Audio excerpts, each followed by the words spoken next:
Hello student, युवा computer study channel में आपका स्वागत है। हमने स्टार्ट किया था सीपीसीटी की फुल सीरीज, जिसमें मैंने आपको दो चैप्टर पढ़ा दिया था। एक का नाम था मेमोरी और एक का नाम था इनपुट आउटपुट डिवाइस। अभी चल रहा अपना बहुत ही इंपॉर्टेंट टॉपिक, जिसका नाम है सॉफ्टवेयर। जिसका नाम क्या है? सॉफ्टवेयर। मैंने सॉफ्टवेयर में आपको सॉफ्टवेयर की डेफिनेशन और इसके प्रकार, जैसे कौन कौन से प्रकार पढ़ाया था। एप्लीकेशन एप्लीकेशन सॉफ्टवेयर, दूसरा अपना क्या था? सिस्टम सॉफ्टवेयर, और तीसरा कौन था अपना? Utility software. Utilities software. मैंने इन तीनों सॉफ्टवेयर की डेफिनेशन बहुत अच्छे से बताया था। और यहाँ पर मैंने एप्लीकेशन सॉफ्टवेयर जो मैंने पढ़ाया था, इसमें मैंने आपको एमएस वर्ड, एमएस एक्सेल और एमएस पावर पॉइंट, इन तीनों का डिफरेंट बताया था। इसके बाद मैंने सिस्टम सॉफ्टवेयर आज से अपन स्टार्ट करेंगे। सिस्टम सॉफ्टवेयर कितने प्रकार के होते हैं? मेनली दो प्रकार के होते हैं। एक होता है अपना ऑपरेटिंग सिस्टम, एक होता है अपना ऑपरेटिंग सिस्टम, और दूसरा होता है कि अपना ट्रांसलेटर।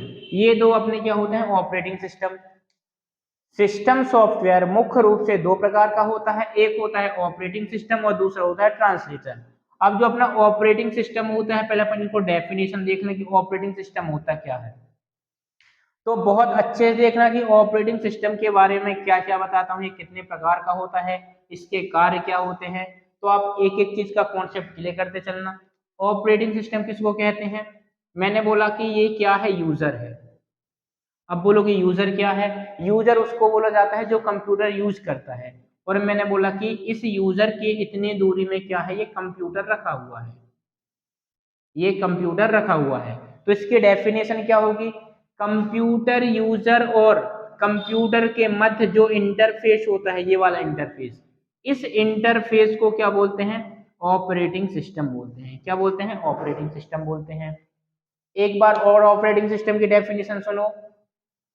कंप्यूटर यूजर और कंप्यूटर के मध्य जो बीच में इंटरफेस होता है। अब बोलोगे भैया इंटरफेस क्या है? तो इंटरफेस का मतलब होता है कंप्यूटर यूजर और कंप्यूटर यूजर के मध्य की दूरी, वो कहलाती है अपनी इंटरफेस। और उसी इंटरफेस को क्या बोला जाता है? Operating system. अब ऑपरेटिंग सिस्टम करता क्या है? आपके मोबाइल के अंदर जितने भी डेटा मैनेजमेंट हो, मेमोरी मैनेजमेंट हो, ये सब काम कौन करता है? ऑपरेटिंग सिस्टम करता है। जैसे आपके मोबाइल में कोई मैसेज आता है, तो मैसेज का नोटिफिकेशन कौन दिखाता है? ऑपरेटिंग सिस्टम दिखाता है। आपके व्हाट्सएप में कोई मैसेज आया, टेक्स्ट मैसेज आया, तो ये सारे नोटिफिकेशन दिखाने का काम कौन करता है? ऑपरेटिंग सिस्टम करता है। अच्छा, तो ऑपरेटिंग सिस्टम के कार्य क्या होते हैं? तो आप सबसे पहले देख लो ऑपरेटिंग सिस्टम के कार्य कौन कौन से होते हैं। ठीक है, तो ऑपरेटिंग सिस्टम की डेफिनेशन मैंने आपको बहुत ही यूनिक डेफिनेशन बताई, और वो ये है कि कंप्यूटर यूजर और कंप्यूटर के मध्य जो इंटरफेस होता है, उसे ऑपरेटिंग सिस्टम कहा जाता है। अब ऑपरेटिंग सिस्टम के क्या कार्य हैं, थोड़ा सा देखना। ऑपरेटिंग सिस्टम के कार्य, पहला होता है ऑपरेटिंग सिस्टम के कार्य। आप देखना क्या क्या होते हैं, ठीक है ना। तो अपन यहाँ पर यदि मैं इसको रफ करता हूँ डायग्राम को, तो ज्यादा अच्छा रहेगा, है ना। तो मैं यहाँ पर लिखता हूँ वर्क ऑफ ऑपरेटिंग सिस्टम। अच्छा, ऑपरेटिंग सिस्टम को ओएस से भी जाना जाता है, ठीक है। तो यहाँ पर कितने प्रकार के काम होंगे, थोड़ा सा देखते चलना। पहला काम मैं बोलता हूँ कि इसका memory management. Memory management memory management. दूसरा बात करता हूं मैं input output. Input output management. Management, ठीक है। तीसरा कार्य देखते हैं अपन, फाइल मैनेजमेंट। क्या है? File management. तो अपने ये कितने कार्य हो जाते हैं? तीन कार्य हो जाते हैं। कौन कौन से हो जाते हैं अपने? Memory management, input output management, file management. आगे चलते हैं प्रोसेसिंग मैनेजमेंट। प्रोसेसिंग मैनेजमेंट, और एक और अपन लिख लेते हैं जिसका नाम है डेटा मैनेजमेंट। डेटा मैनेजमेंट, ये क्या होते हैं? ये होते हैं ऑपरेटिंग सिस्टम के कार्य, work of operating system. Operating system के ये कार्य होते हैं। अब बोलोगे सर इन कार्यों को थोड़ा थोड़ा डिस्क्रिप्शन कर दिया जाए तो अपन को ज्यादा अच्छा रहेगा। तो कोई दिक्कत नहीं, पेशेंस रखो, सब्र रखो, मैं एक एक चीज करके समझाता हूँ। बात करें मेमोरी की। अच्छा, मेमोरी क्या होती है इसके पहले मैंने आपको बता चुका है कि जो मेमोरी होती है वो क्या होती है? स्मृति होती है। स्मृति मतलब आपकी खोपड़िया, ठीक है ना। इसी प्रकार होता है अपना कंप्यूटर की खोपड़ी। तो जो भी डेटा स्टोर किया जाता है, जो भी डेटा क्या किया जाता है? स्टोरेज किया जाता है, संग्रहण किया जाता है। तो संग्रहण होने के लिए जितना स्थान लेता है उसे क्या बोला जाता है? मेमोरी। तो अपन कंप्यूटर में जो भी डेटा को स्टोर करते हैं उसका मैनेजमेंट कौन करता है? उसका मैनेजमेंट करता है मेमोरी। तो मेमोरी का मैनेजमेंट स्टोर करने के लिए किया जाता है। बात करें इनपुट और आउटपुट मैनेजमेंट की, तो इनपुट और आउटपुट क्या होता है मैं बताता हूं। जैसे कीबोर्ड हो गया, क्या हो गया? कीबोर्ड हो गया। और यहां बताता हूं प्रिंटर, यहां पर लिखता हूं मैं क्या? प्रिंटर। और यहाँ कीबोर्ड, ये कीबोर्ड क्या है? एक इनपुट डिवाइस है। ध्यान से समझना, ये क्या है? इनपुट डिवाइस है। और जो ये प्रिंटर क्या है? ये आउटपुट डिवाइस है। मैंने इनपुट डिवाइस और आउटपुट डिवाइस का भी चैप्टर अपलोड कर दिया है, आप देख लेना। एकदम फुल कॉन्सेप्ट है, कोई रटने वाला काम ही नहीं है। तो इनपुट क्या करता है? जब हम, ये मैं मानता हूं मेरा क्या है? कंप्यूटर है। जब हम किसी इनपुट डिवाइस के द्वारा कोई डेटा कंप्यूटर को देते हैं और आउटपुट डिवाइस के द्वारा हम कोई सी भी कंप्यूटर के डेटा को लेते हैं, तो इसका मैनेजमेंट कौन करता है? इसका मैनेजमेंट करता है इनपुट आउटपुट मैनेजमेंट, बोले तो ऑपरेटिंग सिस्टम। तो ऑपरेटिंग सिस्टम का कार्य होता है कि हमको इनपुट डिवाइस के द्वारा क्या डेटा मिला है और आउटपुट डिवाइस के द्वारा क्या डेटा दिया जाता है। कहने का मतलब यह है कि यदि मैं इनपुट डिवाइस यहाँ अटैच भी करूंगा तो उसका नोटिफिकेशन कौन देगा? ऑपरेटिंग सिस्टम देगा। यदि मैं कोई आउटपुट डिवाइस अलग करूंगा तो उसका नोटिफिकेशन कौन देगा? वो देगा ऑपरेटिंग सिस्टम। इसके बाद आता है अपना चौथा तीसरा कार्य है फाइल मैनेजमेंट। फाइल मैनेजमेंट क्या होता है? तो फाइल मैनेजमेंट, यदि मैं किसी भी फाइल को, जैसे मैं यहाँ पर एक कंप्यूटर में कोई फाइल बना लिया, अब इसको जब मैं स्टोर करता हूँ, सेव करता हूँ, तो सेव करने के लिए पूछता है लोकेशन, कि मैं इस फाइल को किस लोकेशन में सेव करना चाहता हूँ। जैसे डेस्कटॉप में सेव करना चाहता हूँ या रिसेंट डॉक्यूमेंट में सेव करना चाहता हूँ, कहाँ पर सेव करना चाहता हूँ। तो इसका काम कौन करता है? Operating system. कि मेरे को फाइल किस लोकेशन में सेव कराना है, इसका काम भी कौन करेगा? ऑपरेटिंग सिस्टम करेगा। प्रोसेसिंग, प्रोसेसिंग मतलब जब अपन कोई भी काम देते हैं, देखना मैंने इनपुट डिवाइस के द्वारा मैं देता हूं 4+8 बराबर कितना हुआ? 12 हो गया। 4+8 बराबर 12 हो गया। अब ये बताओ 4+8 बराबर 12 है, ये कोई जादू थोड़ा है। यहाँ पर इसका काम कौन करेगा? बीच में प्रोसेसिंग हुई, 4+8 = 12, मतलब जो यहाँ पर इक्वल लगाने के बाद ये 12 आया, ये प्रोसेसिंग करने के बाद आया। तो जो भी यहाँ पर कैलकुलेशन प्रोसेसिंग होती है, इसका पूरा काम कौन करता है? ये ऑपरेटिंग सिस्टम करता है। तो जो भी प्रोसेसिंग होती है इसका काम कौन करेगा? ऑपरेटिंग सिस्टम करेगा। बात करें डेटा मैनेजमेंट की। अब बोलोगे डेटा, जब हम कुछ कोई भी चीज इनपुट डिवाइस के द्वारा लिखते हैं मॉनिटर में, तो सेव करने के पहले जो भी फॉर्मेटिंग होती है, एडिटिंग होती है ना, उसका साइज छोटा करना, बड़ा करना, कलर करना, ये सब क्या कहलाता है? ये सब डेटा मैनेजमेंट ही तो कहलाता है। और डेटा मैनेजमेंट का काम कौन करेगा? ऑपरेटिंग सिस्टम करेगा। तो इस प्रकार मैंने ऑपरेटिंग सिस्टम के सारे कार्य बता दिए।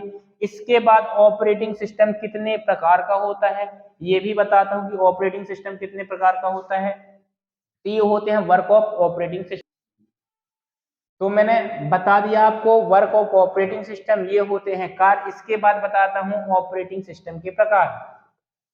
तो बहुत अच्छे से देखना, मैं हर एक चीज यूनिक बताऊंगा जो एग्जाम पॉइंट से होती है, ठीक है ना।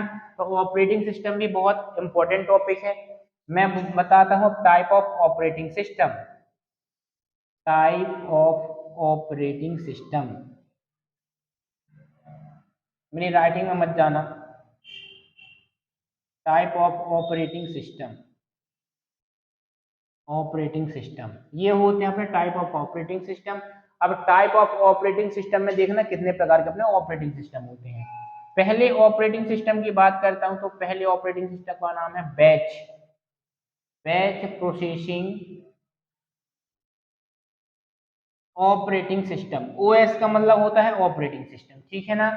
जैसे ये है ना ऑपरेटिंग सिस्टम, इसके बदले में मैं ओएस भी लिख सकता हूं, मतलब ऑपरेटिंग सिस्टम का शॉर्ट नाम क्या है, ओएस है। बात करें दूसरा, दूसरा होगा अपना single user operating system, single user operating system. तीसरे ऑपरेटिंग सिस्टम की बात करता हूं मल्टी यूजर ऑपरेटिंग सिस्टम। चौथे सिस्टम की बात करता हूं उसका नाम हो जाएगा single tasking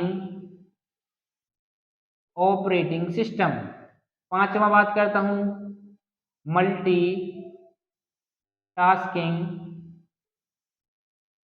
multitasking operating system.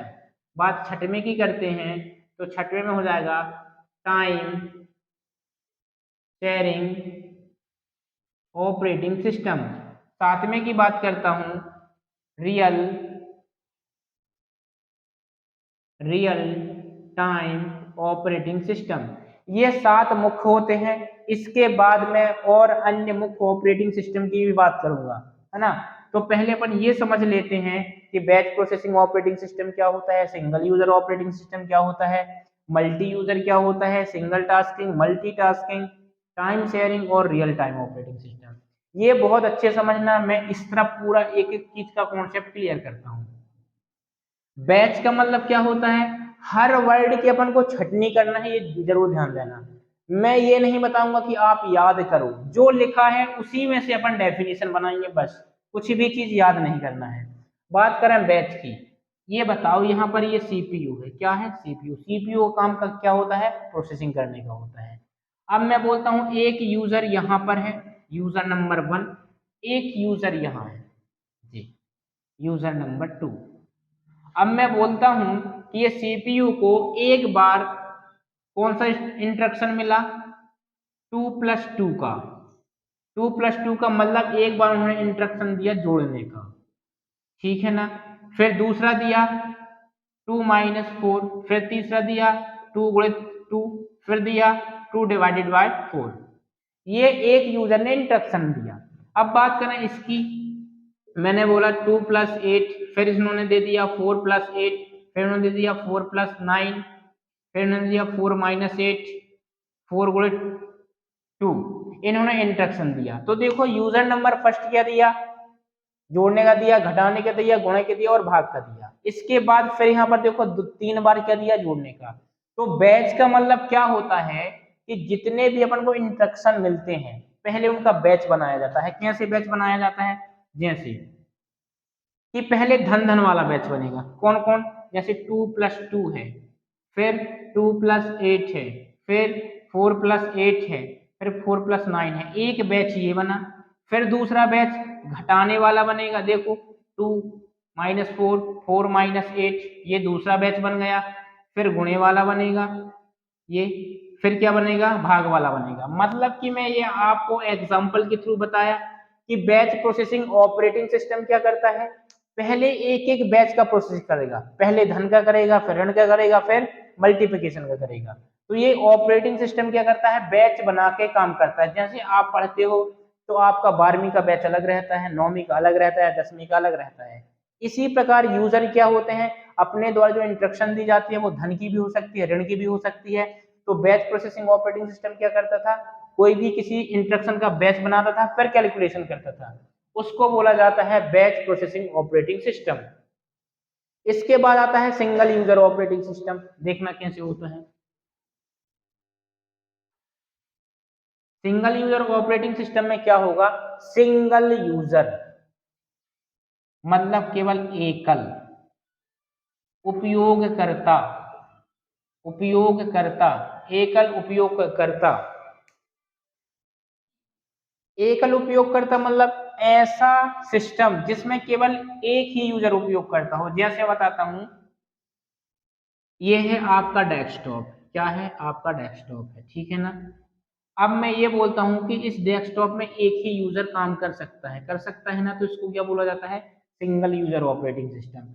अब बोलोगे मल्टी यूजर ऑपरेटिंग सिस्टम का मतलब क्या होता है, तो मल्टी यूजर ऑपरेटिंग सिस्टम में अब ये बताओ यहाँ पर दो यूजर हैं, कंप्यूटर एक है, तो दो यूजर एक साथ कैसे उपयोग करेंगे, पॉसिबल ही नहीं है। लेकिन मल्टी यूजर ऑपरेटिंग सिस्टम में ये होता है कि एक साथ एक सिस्टम रहेगा जिसको कहा जाता है सर्वर। क्या कहा जाता है, सर्वर।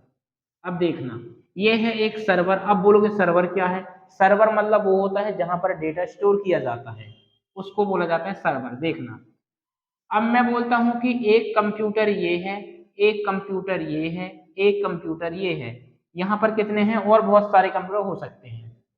इस कंप्यूटर में एक यूजर ये है, एक यूजर ये है, दो यूजर हुए यहाँ पर।